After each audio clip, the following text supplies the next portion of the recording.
Good evening. The Chilcott inquiry into the Iraq war was greeted with predictable yawns of resignation when it was announced. But day by day, the quietly persistent questioning of witnesses has produced a more detailed account of the inner workings of the Blair administration on the road to war than anything we've seen so far. And with more to come in the shape of an appearance by Gordon Brown himself before the next election. Today it was the Justice Minister and former Foreign Secretary Jack Straw who spoke of his misgivings and of a decision which could have split the Blair government to the core.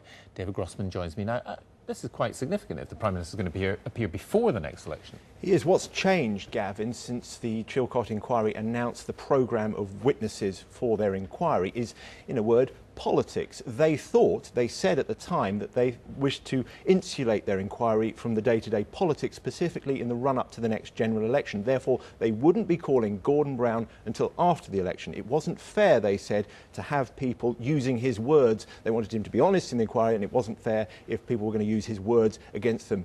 But having said that, there is no such thing as taking politics out of the Iraq inquiry. It's always political. The opposition party say it was political to insulate him from this. So they put out a challenge to Gordon Brown. What have you got to hide? Why won't you appear? He said, I've got no objection to appearing. So it then threw it back on the Iraq inquiry. Well, if Gordon Brown has no objection to appearing, why don't you call him? Now, the BBC understands that tomorrow there will be an announcement that Gordon Brown will appear before the next general election. It has to be by June the 3rd. Everyone expects it's going to be sometime in May. That, of course, is in the future, as is the appearance of Tony Blair, which will happen next week. Today was all about the former Foreign Secretary, Jack Straw.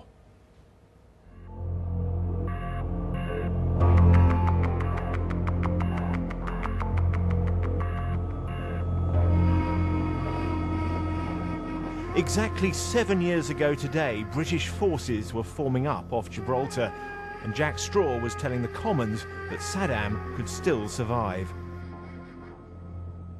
Saddam still has a choice to comply, and I hope very much that he does do so. In public, Jack Straw displayed calm certainty. And it's my fervent hope that that combination of international will and determination and the threat of force will, at long last, force Saddam himself to disarm. But now he suggests private doubts, describing the Iraq war as a profoundly difficult moral and political dilemma. Before his appearance today, Jack Straw sent the inquiry this 25-page memorandum detailing his recollections of the build-up to war. He writes, "My decision to support military action in respect of Iraq was the most difficult decision I've ever faced in my life." He goes on, "If I had refused that support, the UK's participation in the military action would not, in practice, have been possible." Nearly 2 months into these hearings, and there is a certain predictability about the lines of questioning. I slightly wonder if we shouldn't just ask the questions by numbers and let you reply to them, but... All key witnesses, for example, have been asked about the use of intelligence. Jack Straw expressed regret for the claim that Iraq had WMD ready to use within 45 minutes. I mean, that was an error, and it's an error which has haunted us ever since, without any question. Such a view has become common, but Jack Straw's vantage point in the run-up to war was anything but. No more than a step away from Tony Blair. But was there, in reality, more distance than we suppose? Mr. Straw was probed on differences or perceived differences in approach to Iraq with the Prime Minister at the time, Tony Blair, who, it is alleged, supported regime change for its own sake. Mr. Straw told the inquiry he emphatically did not. A foreign policy objective of regime change I regarded as improper and also self-evidently unlawful, but leave aside the lawfulness of it. It had no chance of being a runner in the United Kingdom, would not have got my support. But in a recent interview, Tony Blair appeared to say that he supported a policy of regime change irrespective of the presence of WMD. If you had known then that there were no WMDs, would you still have gone on? I would still have thought it right to remove him. I mean, obviously you would have had to use and deploy different arguments about the nature of the threat. But today, Mr Straw was decidedly reluctant to discuss any difference. So, did he hold a different view on regime change to the one that you've expressed so firmly? Well, I wonder if I may, I think the best way to find that out is to ask him. Well, we obviously will, but I mean, you said you were having a debate with him about it.